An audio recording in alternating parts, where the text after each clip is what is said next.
There are three gates leading to this hell: lust, anger, and greed. Every sane man should give these up, for they lead to the degradation of the soul. Bhagavad Gita 16:21. The billionaire hoarding plague. How America's richest became its biggest threat. How a sick obsession is killing workers, democracy, and our planet. Published May 28, 2025. The following is a song inspired by this article.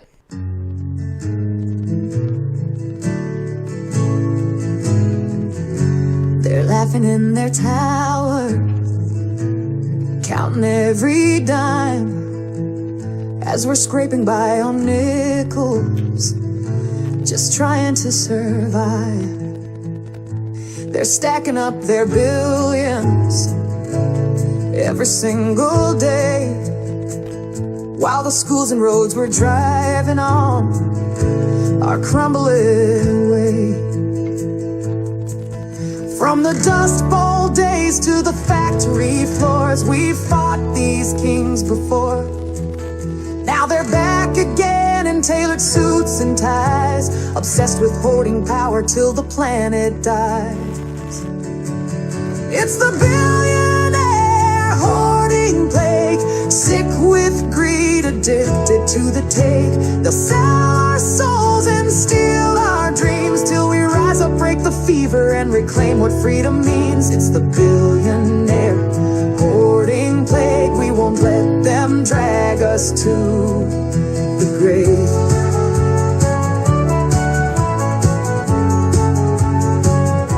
Their money's their addiction, a hunger without end. Blinded by their sickness, they can't see around the bend. They rig the game in secret, they buy the judge's gavel, while families lose their homes and the rails begin to rattle. But we've faced down these monsters once before, when the people said no more. Now it's up to us to break the chain and end this plague that's driving us insane. It's the billionaire hoarding plague, sick with greed, addicted to the take. They'll sell our souls and steal our dreams till we rise up, break the fever, and reclaim what freedom means. It's the billionaire hoarding plague. We won't let them drag us to the grave.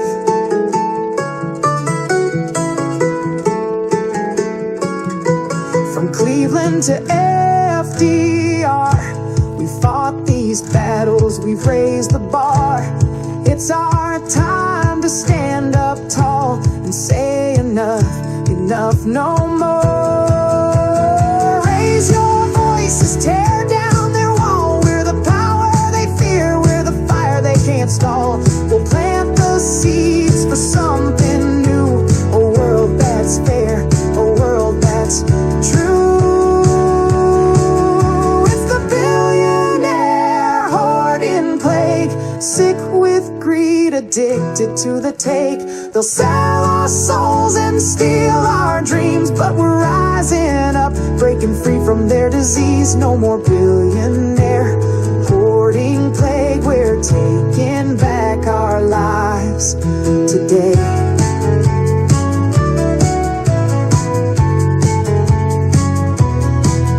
No more billionaire hoarding plague. We're taking back our lives today. It happens every few generations. It's what drove the fascist oligarchs of the Confederacy to reach out and try to conquer the entire United States in the 1860s. It caused the robber barons to murder union organizers and ultimately crash America into the Republican Great Depression in the early decades of the 20th century.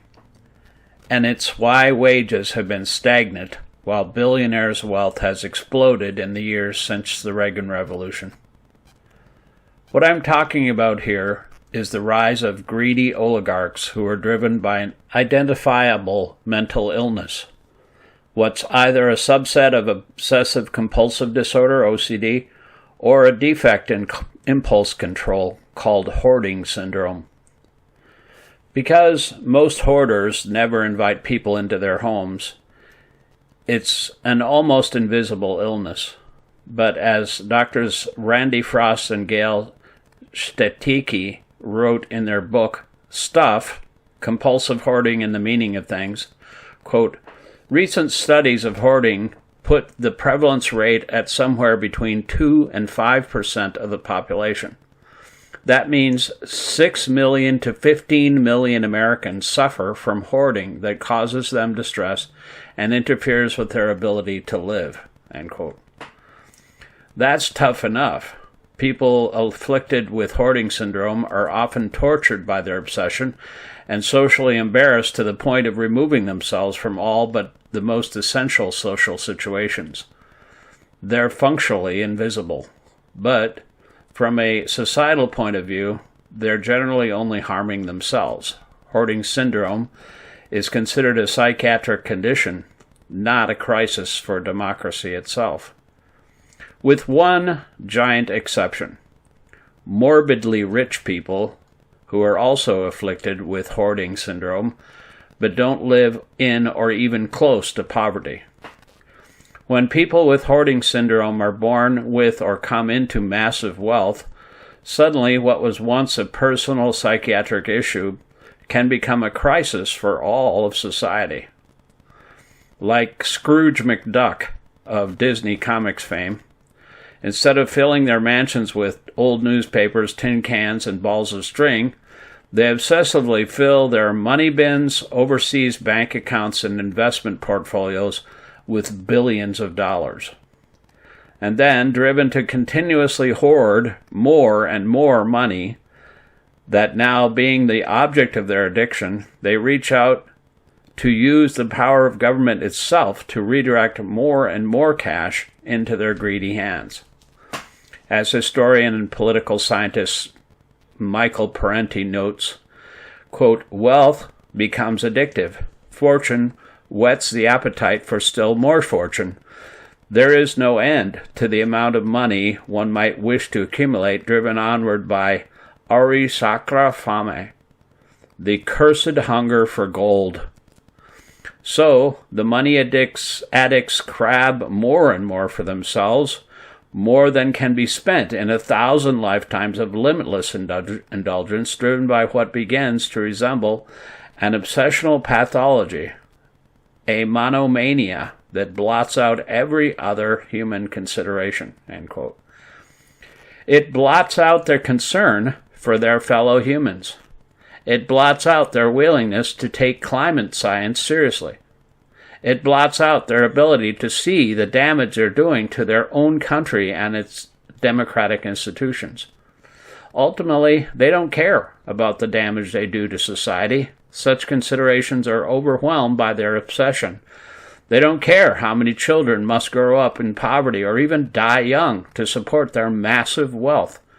They don't care about destroying everybody else's future as long as they can get more money. We defeated the Confederate oligarchs with this disease in 1865. We beat money hoarders back again after the Republican Great Depression with FDR's New Deal and LBJ's Great Society. We thought we were safe as the middle class grew from around 10% of us to around 2/3 of us with a single paycheck by the late 70s. But then, in 1978, in the Bilotti decision written by, quote, Powell memo, end quote, author Lewis Powell himself, 5 corrupt Republicans on the Supreme Court ruled that money is actually, quote, free speech, end quote, and corporations are, quote, persons, end quote. It floated Reagan into office in 1981 on a tsunami of oil and banking industry money. 5 other corrupt SCOTUS Republicans doubled down on that bizarre ruling in 2010 with Citizens United creating an entirely new form of corrupt political bribery via something they created out of thin air that are called super PACs. As a result, today, these morbidly rich hoarders shovel small amounts, millions, into the pockets of captured politicians and then provide them with tax breaks, profit-driving deregulation, and government subsidies that return billions to them. And the impact on average Americans over the past 47 years that we've been living in the Reagan Revolution has been dramatic. While every other developed country in the world offers free or nearly free health care to its citizens, free or nearly free education, including college, and almost universal unionization and a high minimum wage, we're stuck living in the nation where these billionaires have forced upon us just to satisfy their own avaricious obsession with more money. Almost 30 million Americans lack health insurance altogether, and 43% of Americans are so badly underinsured that any illness or accident costing them more than $1,000 in copays or deductibles would wipe them out. Almost 12% of Americans, over 37 million of us, live in dire poverty, and 60% of us live in poverty, 210 million Americans. According to OECD numbers, while only 5% of Italians and 11% of Japanese workers toil in low-wage jobs, as CBS News reports, quote, for the bottom 60% of U.S. households, the minimum quality of life is out of reach, and low-income Japanese and Italians have free health care and college. More than 1 in 5 Americans, 21%, are illiterate. By 4th grade, a mere 35% of American children are literate at grade level, as our public schools have suffered from sustained 4 decades-long attack by Republicans at both state and federal levels to pay for the tax cuts for billionaires.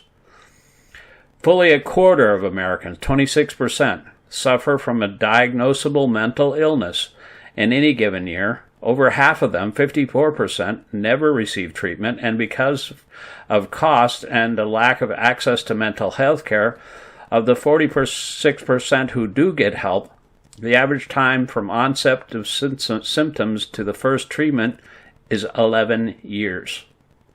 Every day in America, an average of 316 people are shot, and 110 die from their wounds. Gun violence is now the leading cause of death for American children, a situation not suffered by the children of any other country in the world. And these are just the tip of the iceberg of statistics of how Americans suffer from Reagan's 40-year-long GOP war on working class and poor people that has managed to make America the nation of the world's largest number of the world's wealthiest billionaires. Almost half, 44%, of American adults carry student debt, a burden virtually unknown by any other developed country in the world. Dozens of countries actually pay their young children to go to college. Americans spend more than twice as much for health care and pharmaceuticals than citizens in any other developed country. We pay $11,912 per person per year for health care. It's $5,463 in Australia, $4,666 in Japan, $5,496 in France, and $7,382 in Germany, the most expensive country outside of us. And we don't get better health or longer lifespan for all the money. Instead, it's just lining the pockets of rich insurance, pharma, and hospital executives and investors with hundreds of billions of profits every year going to the morbidly rich. Quote, Dollar Bill McGuire, the former CEO of United Health, for example, took over $1 billion in compensation. The average American life expectancy is 78.8 years. Canada is 82.3. Australia is 82.9. Japan is 88.4. France is 83. And Germany is 81.3. Our public schools are an underfunded mess, as are our highways and public transportation systems. While every other developed country in the world has high-speed train service, we still suffer from privatized rail system that prevents Amtrak from running even their most modern trains at anything close to their top speeds. In the 42 years since the start of the Reagan Revolution, bought-off politicians have so altered our tax code that fully $51 trillion has moved from the homes and savings of working-class Americans into the money bins of the morbidly rich money hoarders. As a result, America today is the most unequal developed nation in the world, and the situation is getting worse every day. Many of our billionaires are richer than any pharaoh or king in the history of the world, while a family lifestyle that could be comfortably supported by a single income in 1980 takes two people working full-time to maintain today. In the years since the court first began down this road in 1976, the GOP has come to be entirely captured by this handful of mentally ill billionaires and the industries that made them rich. As a result, Republican politicians refuse to do anything about the slaughter of our school children with weapons of war, ignore or ridicule the damage fossil fuel-caused global warming is doing to our planet and our nation, and continue to lower billionaires and corporate taxes every time they get full control of the federal or state government. And because our courts and politicians, now well captured by right-wing billionaires, refuse to do anything about the ravages of hoarding syndrome among the very wealthy, solving this problem won't be easy.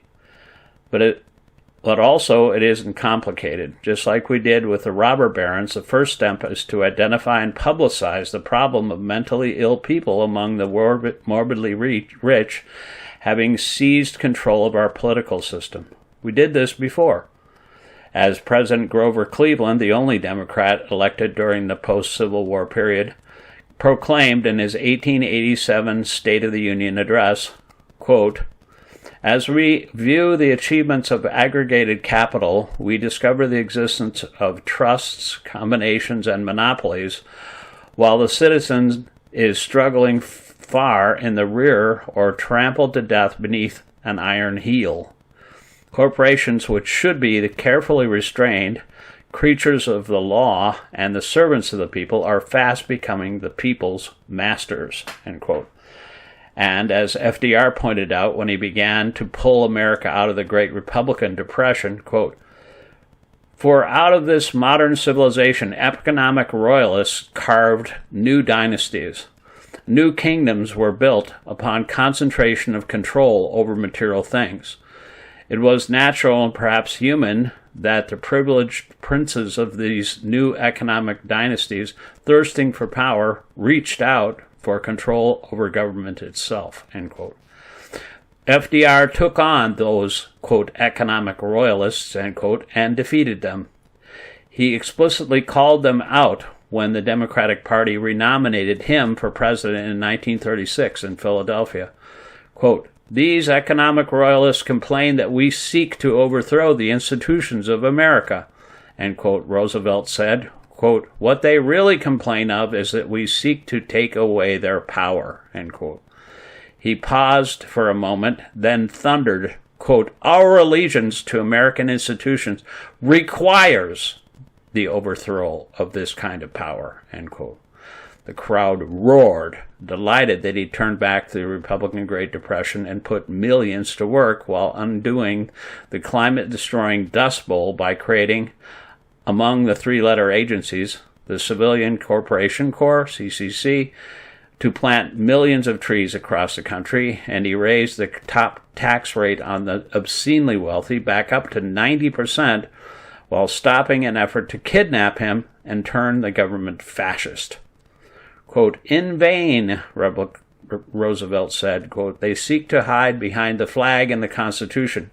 In their blindness, they forget what the flag and the Constitution stand for. Now, as always, they stand for democracy, not tyranny, for freedom, not subjugation, and against a dictatorship by mob rule and the overprivileged alike," end quote. Cleveland's and Roosevelt's work now falls to us, as a new generation of obsessively money-hoarding robber barons have emerged from Reagan's tax cuts and these horrible Supreme Court decisions. It's thus now our job to educate the American people about the mental illness that's frozen our economy and is dismantling our democracy. Our task in this time of crisis is to create a societal consensus across America that we're done indulging these American pampered babies with every desire, beginning with serious reforms necessary to put an end to this crisis, like in the 1980s and 1930s. Break up monopolies and raise their damn taxes so we can begin to pay down our nation's debt and rebuild the middle class. It'll take a few years, in all probability, but it's been done before. We can do it again. Tag, we're it. Spread the word.